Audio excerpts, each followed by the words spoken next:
Hi again. Okay, in the last section we looked at the way that computers worked out things like subnets and broadcast addresses and valid host ranges applicable just by knowing their own IP address and their own subnet mask. What we're going to do in this section is show you a trick because in the CCNA exam you're going to have to do essentially the same sort of thing, but you're going to have to do it much faster than we were looking at before. We haven't got time to change everything into binary. So let's have a look straight away at a typical sort of CCNA type question, an IP addressing question. And what it says here is, given the IP address 172.16.12.54 with a mask of 255.255.255.240, which of the following are valid host addresses on the same subnet? And then we've got a whole list of addresses, some of which are hosts, some of which are network addresses, some of which are broadcast addresses. We've got to work out which ones are which. So let's see how we go about that.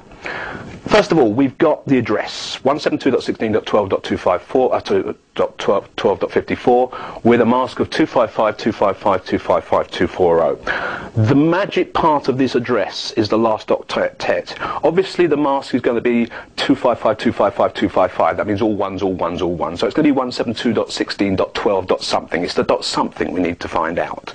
So concentrate on the 240 at the end, the last octet. What we're going to do is use a magic number. We're going to subtract 240 from a magic number 256. And if we do that, the result is 16. Now what that 16 is are the steps that the subnets go up in. So every subnet is a step of 16. So what we can do now is list all of the different subnets that are that can be created using that mask. So the first one is subnet 0, and then the next is 16, the next is 32, the next is 48, and so on. So we've created a list of all the different subnets, and all we have to do now is look at the addresses in the list we've got there on the left and work out what the devices are. Now remember, if they're all the subnet addresses, so 0, 16, 32, 48 and so on are subnet addresses, then the broadcast address for each one of those subnets is one address before the next subnet. So for example, the broadcast address for subnet 0 is .15, one before 16. The broadcast address for subnet 16 is .31, one before subnet 32. The broadcast address for subnet 80 is .95, one before the next subnet, .96. So now we know the subnet addresses, we know all of the broadcast addresses, or we can easily work out the broadcast addresses, and now we can find out which ones of these are hosts. So let's just have a look down the list. First one we've got there, .64. .64, as we can see from the list on the right, is a network. If we look at the next one, .57. .57 lays between .48 and .64, so it's a valid host on subnet 48.